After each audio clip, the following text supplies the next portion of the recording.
오늘 말씀에 보면은 시험이라는 그런 말이 나옵니다. 헬라말로 페이라스모스 그런 말이 나오는데 바로 시험에 해당되는 말입니다. 그리고 영어 성경을 좀 참조하면서 그 단어가 어떤 뜻으로 옮겨졌는가 참조하면서 시험이 가리키는 몇 가지 뜻을 말씀드리겠습니다. 첫째는 유혹 또는 유혹한다 하는 그런 의미가 있습니다. tempt 또는 temptation 그런 의미가 있습니다. 오늘 말씀 누가복음 4장 2절에 보면은 예수님께서 마귀에게 시험을 받으셨다 그렇게 되어 있습니다. 이 뜻이 유혹을 받았다 하는 그런 뜻입니다. 그리고 13절에 보시면 마귀가 모든 시험을 다한 후에 얼마 동안 떠났다 할 때도 유혹이라는 그러한 뜻으로 되어 있습니다. 지금 우리가 보는 성경은 개정판인데 개정판 말고 다른 공동 번역 같은 데 보면은 유혹이라 하는 그런 말로 되어 있습니다. 그리고 주 기도문에 보시면 우리를 시험에 들게 하지 마옵시고 다만 악에서 구하옵소서 그렇게 기도하라고 예수님께서 가르쳐 주셨습니다.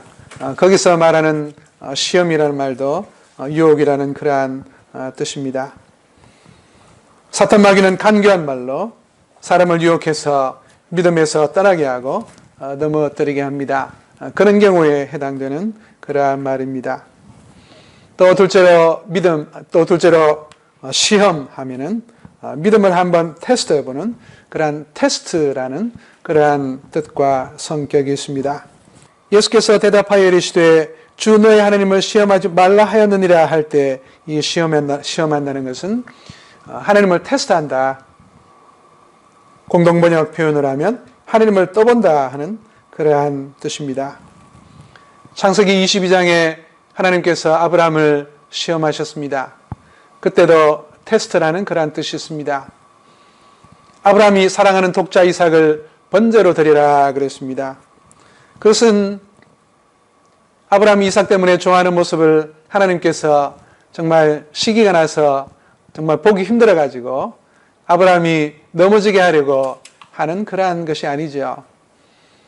아브라함이 얼마나 하나님을 사랑하는가, 하나님께 얼마나 순종하는가 하는 것을 말 그대로 한번 테스트해 보고자 하는 그런 의미가 있습니다.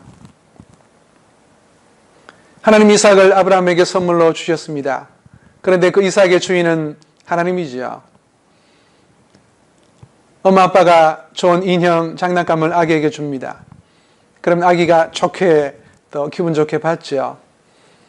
받는 그 순간은 그것이 부모가 준 줄 압니다. 그런데 재미있게 가지고 노는데 부모가 그것을 좀 가져가려고 하면은 또는 뺏는 그런 신용을 하면 한사코 빼앗기지 않으려고 하죠. 어느새 그것의 주인 또 그것을 준 부모는 생각하지 못하고 또 자기의 것인 양 움켜쥐기를 잘 합니다. 하나님은 아브라함 보고 그렇게 하나 그렇게 하지 않나. 과연 어떤 태도를 갖나. 정말 그 선물의 주인이 하나님이고 하나님이 그 선물을 주었다고 하는 것을 변함없이 인정하는지 한번 테스트해 보기를 원했습니다. 아브라함이 하나님을 얼마나 경외하고 얼마나 사랑하고 얼마나 순종하는지 테스트해 보기를 원했던 것입니다. 그리고 또 세 번째 시험하면 시련, 트라이얼 그런 의미가 있습니다. 야고보서 1장에 보면은 그런 의미로 조금 사용되고 있습니다. 그래서 시험하면은 성경에 유혹, 또 테스트, 한번 떠보는 것, 또 시련 이런 등등의 의미가 있습니다. 그래서 시험이라는 말이 나올 때 어떤 측면인가 생각해 볼 수 있고 또 하나에만 또 집착할 필요 없이 고집할 필요 없이 그 세 가지 의미를 함께 생각해 보면 또 좀 풍성한 그런 의미가 되고 또 깊게 말씀의 뜻이 통할 줄 압니다. 그래서 염두에 두면서 오늘 말씀에 사탄 마귀가 예수님을 어떻게 시험했는가 그 내용과 성격을 우리가 한번 생각해 볼 수 있기를 바랍니다. 그리고 예수님께서 거기에 어떻게 대응하시는가 하는 것도 볼 수 있기를 바랍니다. 첫 번째 시험 2절부터 4절까지 나옵니다. 예수님은 40일 동안 줄이시면서 또 사역을 위해서 기도하셨을 것입니다. 그때 마귀가 예수님 보고 돌들에게 명해서 떡이 되게 해라 그랬습니다. 예수님은 하나님의 아들이기 때문에 충분히 그렇게 할 능력이 있지요. 그렇지만 예수님은 능력 행하는 것을 통해서 하나님의 아들이라는 것을 입증하려고 하기보다는 오히려 하나님을 향한 믿음과 순종을 통해서 정말 하나님의 아들이심을 증명해 보이려고 했습니다. 그래서 사람이 떡으로만 살 것이 아니다 그렇게 말했습니다. 그래서 하나님께서 친히 먹을 것, 먹는 문제 떡을 공급해 주시고 또 책임져 주실 것이다. 그러니 그런 상황 가운데서 그런 믿음과 하나님을 향한 신뢰와 순종으로 행하겠다 하는 그런 의지를 나타내 보여주신 것입니다. 두 번째 시험 5절부터 8절까지 나오지요. 마귀가 이번에는 예수님에게 순식간에 천하만국을 보여주면서 그 모든 권위와 영광은 하나님께서 자기에게 넘겨준 것이기 때문에 내가 원하는 자에게 준다. 너가 만일 내게 절하면 너의 것이 될 것이다. 예수님에게 말했습니다. 한 번 타협하고 한 번 눈 딱 감고 사탄 마귀에게 딱 한 번 절하기만 하면 그 모든 권세와 영광을 얻을 수 있을 것이다 하는 말이죠. 예수님께서는 어떻게 대응했습니까? 하나님이 말씀하시기를 오직 하나님에게만 경배하고 다만 그를 섬기라 했다 하는 그러한 말씀을 인용하면서 물리쳤습니다. 물론 예수님은 하나님의 아들입니다. 그 예수님께서 모든 것을 다 다스리고 통치하십니다. 그런데 사탄에게 절하는 그러한 방법을 통해서가 아니라 하나님의 뜻을 따라서 십자가를 지고 또 죽으시고 감당하는 그러한 방법을 통해서 그리고 그 끝에 부활을 통해서 하나님의 아들로 인정되시고 또 모든 것을 통치하시고 하나님의 나라를 다스리시는 그러한 분으로 등극하실 것입니다.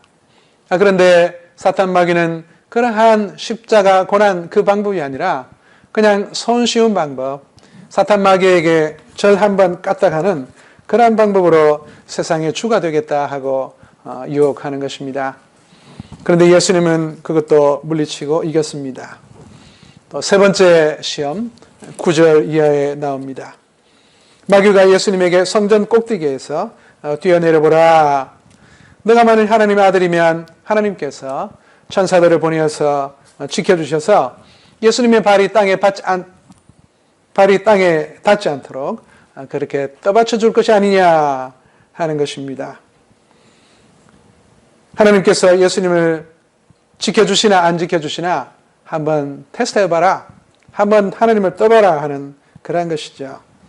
그때 예수님은 하나님을 테스트하지 말라. 시험하지 말라. 그렇게 말씀하고 또 그 말씀으로 물리쳤습니다. 예수님의 말씀에 따르면 그 마귀의 제안은 하나님을 테스트하는 것, 하나님을 떠보는 그러한 행위에 해당되는 것이죠. 오늘 말씀 누가복음 4장인데 3장 21절 이하에 보면 예수님께서 이제 공생의 사역을 앞두고 세례를 받으시는 그러한 내용이 나옵니다. 그리고 이제 준비를 갖추시고 사역을 막 시작하십니다. 그러한 중요한 시점에 예수님은 마귀의 시험을 받으셨습니다. 그렇지만 그 시험에 넘어간 것이 아니고 이기셨죠. 오늘 말씀을 자세히 보면은 예수님이 세 차례 다 말씀을 인용해서 이겼습니다. 4절, 또 8절, 또 12절 예수님이 말씀하시기를 기록된 바 어떻게 하라 하였다, 또 어떻게 하였다, 말씀되었다, 기록되었다 이러한 말씀으로 또 물리셨습니다. 거기에 인용된 말씀이 밑에 주가 나와 있는데 다 신명기 말씀을 인용해서 이기셨죠. 신명기 말씀은 광야 생활 40년이 거의 다 끝날 무렵에 약속의 땅이 빤히 보이는 그곳에서 모세가 백성들을 모아놓고 마지막 당부하는 그런 말씀입니다. 그러니까 40년 광야 생활을 회고하고 또 앞으로 약속의 땅 가나안 땅에 들어가면 절대로 하나님의 은혜를 잊어버리지 말고 하나님께 순종하며 잘 섬기며 살아라 하는 그러한 당부의 말씀입니다. 모세는 약속의 땅을 밟아보지 못합니다. 그러니까 모세 입장에서는 유언과도 같은 그러한 말씀이지요. 그래서 자연스럽게 광야 생활을 회고합니다. 그때 하나님께 불순종했던 그러한 일도 있었습니다. 하나님을 떠보았던 그런 때도 있었습니다. 먹을 것이 없고 마실 것이 없을 때 정말 하나님이 우리와 함께 하실까? 하나님이 이 가운데 우리 가운데 계시나 안 계시나 하나님을 원망하고 또 떠보기를 잘 했습니다. 그래서 신명기의 주제는 복과 저주입니다. 하나는 축복 보따리가 있고 하나는 저주 보따리가 있습니다. 그리고 중요한 말은 순종과 불순종입니다. 순종하는 사람에게 하나님께서 축복 보따리를 열어가지고 마음껏 축복해 준다. 그러나 불순종하는 사람에게는 저주의 보따리를 열어서 저주한다 하는 것이 신명기의 주제입니다. 특별히 신명기 28장에 보면은 복과 저주에 대해서 순종과 불순종에 대해서 잘 말씀을 하고 있습니다. 그래서 이 시험 내용을 보면은 사람의 조상 아담이 에덴 동산에서 그리고 이스라엘 백성들이 광야에서 받았던 그 시험 내용과 비슷합니다. 그런데 차이는 아담과 백성들은 동산과 광야에서 그 문제에서 실패했는데 예수님은 승리하셨다 하는 것입니다. 고린도전서에 보면은 예수님을 가리켜서 마지막 아담 또는 둘째 아담 그런 말을 씁니다. 그러니까 아담은 첫째 사람이라면 또 예수님은 둘째 아담, 마지막 아담이라고 말합니다. 그리고 아담은 죄 때문에 모든 사람을 죽게 했다. 그렇지만 마지막 아담 예수님은 그 예수님 때문에 모든 사람을 살리신다 그렇게 말씀을 합니다. 첫 번째 시험 내용인 떡 문제. 아담은 에덴 동산에서 먹을 것이 풍족한 가운데서도 하나님께 불순종함으로 실패했습니다. 반대로 광야는 먹을 것이 부족한 곳인데 또 백성들이 그것 때문에 불평하다가 실패했습니다. 그래서 먹을 것이 많아도 시험거리고 또 먹을 것이 부족해도 시험거리입니다. 잠언서 30장 7절 이하에 보면 그래서 이렇게 말합니다. 기도하기를 주님 제가 너무 부자가 되지도 말게 해주시고 너무 가난하지도 말게 해주세요. 너무 부자가 되어서 혹 하나님을 모른다 부인할까 두렵습니다. 너무 가난해서 도둑질할까 두렵습니다. 그랬습니다. 그래서 너무 부자가 되지도 말고 너무 가난한 자가 되지도 말고 또 적당하게 해주시고 또 필요한 거 달라고 그렇게 기도했습니다. 풍족한 환경도 시험거리가 될 수 있습니다. 부족한 환경도 시험거리가 될 수 있습니다. 아담은 동산에서 또 백성들은 광야에서 그러한 떡 문제, 먹는 문제 때문에 실패했습니다. 또 하나님을 섬기지 아니하고 또 우상을 섬기고 또 타협하고 그렇게 하기를 잘했습니다. 그리고 하나님을 테스트하고 또 시험하기를 잘했습니다. 그래서 그 세 가지 내용에 아담과 백성들은 한결같이 실패했고 예수님은 한결같이 똑같은 내용과 성격의 시험에서 승리했습니다. 책 제목 중에 돈, 섹스, 권력이라는 그런 좀 나온 지 오래된 책 제목이 있습니다. Money, Sex, Power 그런 책을 번역한 그러한 책입니다. 우리 사람이 살아가면서 가장 유혹받기 쉬운 그러한 시험의 가장 본질적인 세 가지가 바로 그것이라고 말을 합니다. 그래서 정말 그러한 세 가지 유혹을 받기가 쉽고 또 반대로 그 세 가지에서 승리하면 정말 승리하는 사람이 될 수 있다 하는 그런 내용이죠. 예수님이 받으신 시험 내용과 비교해 볼 수 있습니다. 항목이 똑같지는 않지만 참 비슷한 그러한 부분이 있습니다. 돈 문제, 먹는 문제, 떡 문제, 또 명예 문제, 권력 문제, 권세 문제 그런 것이 참 시험의 본질이기 때문에 그렇습니다. 예수님도 시험을 받으셨습니다. 우리도 유혹을 받을 수가 있습니다. 그래서 유혹을 받는 거하고 유혹에 빠지는 거하고는 다릅니다. 주기도문에 시험에 들게 하지 마시고 다만 악에서 구하옵소서 그랬습니다. 공중의 새가 날아갈 수는 있습니다. 그렇지만 그 새가 또는 벌레가 나에게 앉지 못하도록 그렇게 쫓을 수는 있는 것과 같은 원리입니다. 그래서 시험은 누구나 받을 수가 있지만 유혹은 누구나 받을 수 있지만 그 유혹에 빠져드는 것은 죄악입니다. 오늘 말씀을 통해서 어떻게 예수님께서 유혹을 이기셨나, 시험을 이기셨나 우리가 보고 또 예수님이 거기에 어떻게 대응하시고 이기셨나 우리가 보며 또 교훈을 얻을 수 있기를 바랍니다. 첫째로 깨어서 기도해야 합니다. 백성이 다 세례를 받을새 예수도 세례를 받으시고 기도하실 때 하늘이 열리며 성령이 비둘기 같은 형체로 그의 위에 강림하시더니 하늘로부터 소리가 나기를 너는 내 사랑하는 아들이라 내가 너를 기뻐하노라 하시니라. 아멘. 예수님께서 세례 받으시고 또 기도하실 때 성령께서 강림하셨습니다. 4장 1절에 보시면 그러한 성령의 충만함을 입어서 요단강에서 돌아오셨습니다. 40일 동안 성령에게 이끌리며 또 시험을 받으셨습니다.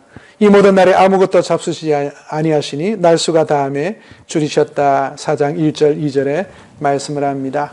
예수님이 40일 동안 금식하셨는데 그냥 쫄쫄 굶기만 하셨겠습니까? 그렇지 않겠죠. 중차대한 이러한 공생의 사역을 앞두고 정말 하나님께 깊이 기도했을 것입니다. 우리도 예수님처럼 시험과 유혹을 이기려면 예수의 본을 받아 깨어 기도해야 합니다. 예수님께서 십자가를 지시기 직전에 하나님의 뜻을 구하는 고난의 순간이 자기를 지나가기를 구했지만 결국은 자기 원대로가 아니라 하나님의 원대로 되기를 원합니다. 기도했습니다. 그런데 예수님이 제자들 보고 내가 기도하는 동안에 기도해라 그랬습니다. 깨어있으라 그랬습니다. 그런데 제자들이 잠들었습니다.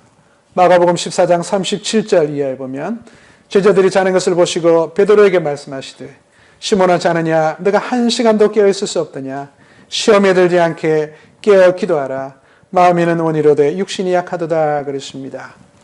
베드로전서 5장 8절에도 근신하라 그러니까 정신을 차리고 깨어라 너희 대적 마귀가 우는 사자같이 두루다니며 삼킬 자를 찾는다 그랬습니다.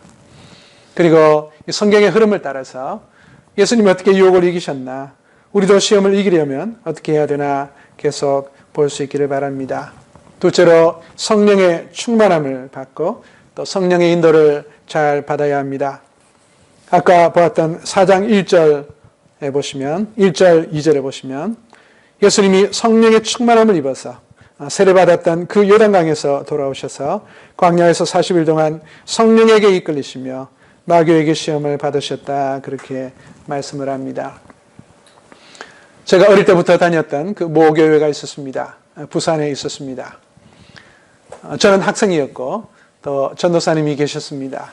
그 전도사님이 OX 퀴즈를 내겠다 한번 알아맞혀봐라 그렇게 말씀을 했습니다.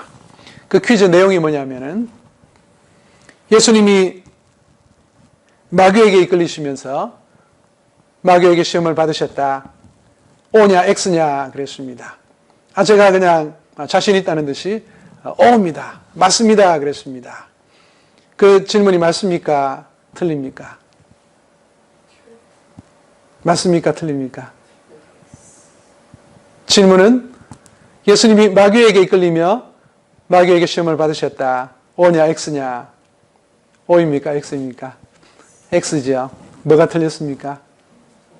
마귀에게 이끌리면서 마귀에게 시험을 받은 게 아니고 성령 충만하시고 또 성령의 이끌림을 받는 가운데 마귀에게 잠깐 시험을 받으셨다. 그렇지만 그 시험에도 넘어지지 아니하시고 이기고 승리하셨다. 그것이 맞는 것이죠. 그렇게 설명을 했는데 그 설명을 듣기 전까지는 그냥 막 피상적으로 이렇게 생각하고 이해하기를 마귀에게 시험 받았으니까 마귀에게 이끌리는 가운데 시험 받지 않았나 그렇게 착각을 했습니다. 그래서 그 전도사님을 통해서 교정을 받았습니다. 마귀에게 이끌리면서 마귀에게 시험 받은 게 아니고 성령 충만함을 입고 또 성령의 이끌림을 받는 가운데 잠깐 마귀에게 시험을 받았지만 또 이기고 승리하셨다는 것을 기억하시기를 바랍니다. 우리도 시험을 이기려면 이렇게 성령 충만함을 입고 성령의 인도함을 잘 받아야 합니다. 우리가 기도하기를 주님 성령께서 도와주시고 주장하셔서 충만하게 하시고 인도받게 하여 주시옵소서. 그래서 시험을 이기고 승리하게 하여 주시옵소서. 우리 자신의 연약한 그러한 의지만으로는 할 수가 없습니다. 성령께서 죄악된 소원을 소멸시켜 주시고 불태워 주시고 또 거룩한 소원을 품게 하셔서 또 거룩한 삶을 추구하게 하여 주시옵소서. 그렇게 기도하시기를 바랍니다. 세 번째로 우리가 시험을 이기려면 나는 하나님의 사랑받는 자녀라 하는 것을 기억해야 합니다. 예수님께서 세례를 받으실 때 하늘로부터 어떤 음성이 났습니까? 3장 22절 너는 내 사랑하는 아들이다 내가 너를 기뻐한다 그랬습니다. 하나님이 예수님에게 대해서 하는 그러한 말씀이죠. 세례가 어떤 의미가 있습니까? 씻을 셋자죠. 그리고 예식할 때 예입니다. 무엇을 씻는다는 말입니까? 죄 씻음을 받는다는 말이죠. 예수님이 내 구주여 주라는 것을 시인하고 예수님이 내 죄를 위해서 죽으시고 다시 살아나셨다는 것을 고백하고 또 내 죄를 고백하고 참 그 표시로 세례를 받습니다. 그럼 죄인들이 세례를 받는 것이죠. 죄 있는 사람이 죄 씻음의 표로 그리고 새 사람이 되어서 살겠습니다 하는 그런 표로 받는 것이 세례죠. 그렇다면은 예수님은 죄 없는 하나님의 아들이니까 다른 사람에게 세례를 주었으면 주었지 예수님 본인이 세례받을 필요는 없지 않습니까? 그런데 그 예수님이 왜 공생의 사역을 앞두고 제일 먼저 세례를 받으십니까? 그것은 본인이 죄가 없지만 죄 없는 하나님의 아들로서 죄인을 구원하시기 위해서 그 죄인의 자리에 서서 이제 사역을 시작하고 출범하는 그런 의미가 있습니다. 그래서 예수님은 참 취임식과 같고 또 등극식과 같은 그러한 의미가 있습니다. 하나님 입장에서 보면은 그 예수님이 그렇기 때문에 정말 사랑스럽지 않을 수가 없는 것이죠. 그래서 정말 죄는 없지만 죄인을 구원하시기 위해서 하나님의 뜻에 죽기까지 순종할 그런 자세가 되어서 죄인의 자리에 서서 세례받음으로써 이제 사역을 시작하고 출발하려는 그 예수님을 사랑하신 것입니다. 그 예수님을 보고 하나님께서 너는 내 사랑하는 아들이다. 내가 너를 기뻐한다 그랬습니다. 그런데 마귀는 뭐라고 말을 합니까? 오늘 말씀 4장 3절에 보면 예수님 보고 너가 만일 하나님의 아들이면 돌에게 명령을 해서 떡이 되게 해봐라. 또 9절 너가 만일 하나님의 아들이면 여기서 뛰어내려보라. 그러면 하나님의 천사를 명령해가지고 너의 발이 땅에 닿지 않도록 떠받들어 주지 않겠는가 그랬습니다. 조금 전에 하나님은 예수님 보고 너는 내가 사랑하는 아들이다 그랬는데 마귀는 조금 있다가 너가 만일 하나님의 아들이면 너가 만일 하나님의 아들이면 하면서 하나님의 사랑을 의심하게 만듭니다. 이것이 사탄의 특기입니다. 요한복음 8장 44절에 보시면 예수님께서 사탄을 가리켜서 거짓말장이요 거짓의 아비다 그렇게 말을 합니다. 사탄의 특징은 거짓말하는 것입니다. 그리고 하나님과 사람 사이를 그리고 사람과 사람 사이를 이간시키는 그러한 특기가 있습니다. 사탄이 우리 보고도 그렇게 거짓말을 합니다. 우리가 아플 수 있습니다. 병들 수 있습니다. 가난해질 수 있습니다. 사업이 실패할 수 있습니다. 가정적인 문제를 겪을 수가 있습니다. 그러면 사탄이 우리 보고 속삭입니다. 너 그런 일을 겪는 거 보니까 하나님이 살아계시지 않지. 너가 그런 일을 겪는데 어떻게 너가 하나님의 사랑받는 자녀라 할 수 있나? 너가 그런 일을 당하고 있는데 하나님 너를 어떻게 사랑한다고 할 수가 있나? 너 잘못 생각하는 거야 하면서 자꾸 거짓말을 할 수가 있습니다. 그러한 어려움을 당할 때임에도 불구하고 정말 주님 우리를 사랑하신다는 사실을 꼭 붙드시기를 바랍니다. 무엇을 보면 하나님이 우리를 사랑한다는 것을 알 수 있습니까? 성경에 그렇게 써 있다. 그렇게 기록되어 있다고 말씀합니다. 하나님께서 이 세상을 그토록 사랑하셔서 하나밖에 없는 독생자 예수님을 우리에게 주셨습니다. 그래서 우리가 영생과 구원과 천국을 누리게 해 주셨습니다. 여러분, 하나님께서 예수님을 이 세상에 보내시고 우리 대신 죽게 하셨다는 사실을 믿으십니까? 그렇다면 절대로 하나님의 사랑을 의심할 필요가 없습니다. 하나님이 우리를 너무도 사랑하셔서 그렇게 하셨다고 말씀하기 때문입니다. 성경 말씀은 하나님이 우리를 향한 러브 스토리입니다. 우리를 그토록 사랑하신다는 사실을 구구절절히 보여줍니다. 그래서 정말 우리가 어려움을 당하더라도 하나님은 살아계신다. 하나님은 그럼에도 불구하고 나를 사랑하고 계신다. 나는 변함없는 하나님의 자녀다. 언약의 자녀다 하는 것을 꼭 기억하고 또 이기시기를 바랍니다. 넷째로 우리가 시험을 이기려면 하나님의 말씀을 기억하고 그 말씀을 무기로 삼아서 그것을 물리쳐야 합니다. 오늘 말씀 4절 한번 보시기 바랍니다. 기록된 바 어떻게 하였느니라. 8절 기록된 바 어떻게 하였느니라. 12절 이르시되 어떻게 하라 하였느니라 그랬습니다. 다 이렇게 하나님이 말씀하셨다. 이렇게 성경에 기록되어 있다 하는 그런 말이죠. 예수님이 처음 하신 말씀은 아니죠. 주에 나와 있는 대로 아까 말씀드린 대로 신명기에 나오는 말씀이죠. 그것을 기억하고 그것을 무기 삼아서 물리쳤습니다. 에베소서 6장에 보면은 영적인 전쟁에 이기고 또 마귀와 대항하기 위해서 하나님의 전신갑주를 입어라. 완전 무장해라. 그렇게 말씀을 합니다. 그런데 다른 것은 다 방어용 무기입니다. 진리로 허리띠를 띠고 의의 호심경을 붙이고 가슴바지죠. 평안의 복음이 준비한 것으로 신을 신고 믿음의 방패를 가지고 날아오는 불화살을 소멸하라 그랬습니다. 그런데 유일하게 공격용 무기가 있습니다. 에베소서 6장 17절에 보면은 구원의 투구와 성령의 검, 곧 하나님의 말씀을 가져라 그랬습니다. 그래서 유일하게 성경 말씀은 공격용 그런 무기로 언급되어 있습니다. 예수님처럼 성경 말씀을 붙들고 또 그것을 무기로 삼아서 마귀의 공격을 물리치고 또 이기고 승리할 수 있어야 합니다. 전에 나왔던 개역 한글판 성경의 시편에 보면은 묵상한다 그런 말이 나오죠. 그런데 지금 우리가 사용하는 개정판에 보면은 그 묵상한다는 말 대신에 작은 소리로 읊조린다 하는 그런 표현으로 되어 있는 부분들이 들어 있습니다. 그것은 말씀을 기억하고 암송한다는 뜻이죠. 지금 우리는 각자 개인용 성경이 있지만 그 옛날에 개인용 성경이 없었죠. 두루마리에 기록해가지고 회당 같은 데 보관합니다. 그래서 안식일날 회당에 가면은 가르치는 사람이 두루마리를 꺼내와가지고 어디 쭉 펴가지고 말씀을 읽고 또 말씀을 강론합니다. 개인용 성경이 없습니다. 그러니까 입에서 입으로 가르치고 또 듣고 외우고 암송하고 그렇게 하는 거죠.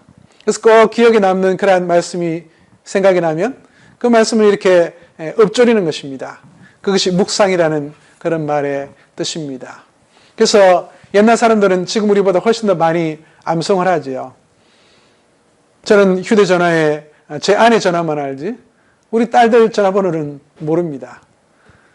전화기를 잊어버리면 참 난감하겠죠. 그것처럼 현대 사람들은 그냥 눈으로 보고 이렇게 찾아서 하지 옛날 사람들만큼 그렇게 잘 못 외웁니다. 그런데 저희 할머니 같은 경우는 언제 무슨 일이 있었다 또 가족, 자녀, 친척 생일까지 다 이렇게 꿰고 있지 않습니까? 그만큼 옛날 사람들이 더 잘 꿰고 더 잘 외우죠.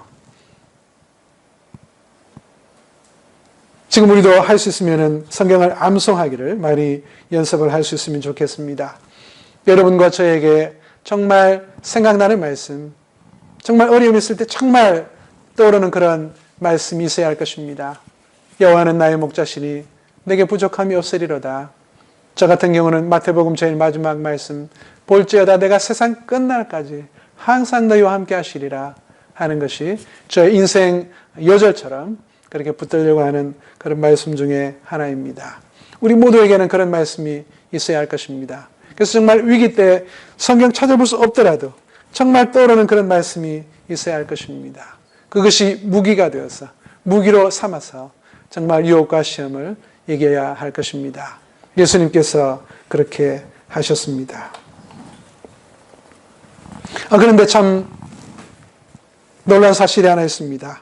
예수님께서 세 차례다 성경 말씀을 인용해서 물리쳤는데 마귀도 남부럽지 않게 이번에는 성경 말씀을 인용합니다. 세 번째 보면은 10절에 보면은 기록되었으되 어떻게 하라 하였다. 그것은 예수님이 하시는 말씀이 아니고 사탄이 하는 그런 말이죠. 10절, 11절 그 말씀 밑에 주에 나와 있지만 시편에 나오는 그 말씀입니다. 그러니까 예수님만 말씀을 인용한 것이 아니고 마귀도 성경 말씀을 인용했습니다. 지금도 이단들이 자기 논리를 뒷받침하는 그러한 근거로 무엇을 끌어당겨서 이야기합니까? 자기들도 성경을 근거로 이렇게 주장하는 경우가 많지요. 주로 구약의 다니엘 또 신약의 요한계시록 왔다 갔다 하면서 자기들의 논리를 뒷받침하는 근거로 인용하기를 잘합니다.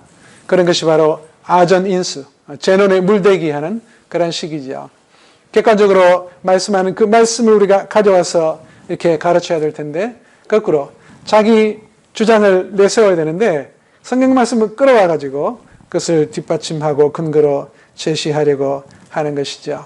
그래서 우리는 정말 마귀도 성경 말씀을 인용해서 예수님을 유혹하려고 했구나 하는 것을 기억하면서 우리도 정말 말씀을 잘 알고 또 정말 옳고 그름을 잘 분별하여서 잘 물리칠 수 있어야 할 것입니다. 마지막 다섯 번째로 예수님의 도우심을 의지해야 합니다. 예수님이 우리를 구원하시기 위해서 사람이 되셨습니다. 그것을 가리켜서 성육신 그렇게 부릅니다. 될 성자 그리고 육신입니다. 그래서 요한복음 1장 14절 말씀이 육신이 되어 우리 가운데 거하심에 하는 말씀을 한자식으로 표현하면 성육신 그렇게 됩니다. 그래서 예수님은 죄 없는 하나님의 아들이십니다. 그런 분으로서 사람이 되셔서 사람으로서 당할 수 있는 모든 시험과 환난을 다 당하셨습니다. 그렇기 때문에 오늘날 시험을 당하는 사람들을 잘 이해할 수 있습니다. 그리고 잘 도와줄 수 있습니다. 특별히 히브리서 4장 15절에 보면은 우리의 연약함을 동정한다 하는 말이 나오는데 그것이 전에 사용하던 이 개혁판에 보시면 체휼한다 하는 그런 말로 되어 있습니다. 그래서 체휼한다는 그 말이 지금 우리 개정판에 동정한다 그런 말로 되어 있습니다. 체휼 잘 아시는 우리에게 익숙한 그런 말이죠. 체휼한다, 동정한다 이 말은 두 단어가 합친 말입니다. 하나는 누구누구와 함께 그런 말과 또 겪는다, 당한다, 고난을 당한다 하는 그런 뜻이 합쳐졌습니다. 예수님께서 정말 우리 인생으로서 당하는 모든 환난을 다 겪어보셨습니다. 내가 겪은 그런 어려움 중에 예수님이 당해보지 않은 그런 것이 있는지 한번 생각해 보시기 바랍니다. 하나도 없을 것입니다. 배가 고프십니까? 예수님도 40일 동안 금식하셨습니다. 피곤하십니까? 예수님도 사마리아 동네를 지나가면서 행로에 고나셔서 털썩 주저앉았습니다. 목마르십니까? 그 예수님은 사마리아 여인 보고 물 좀 달라고 요청했습니다.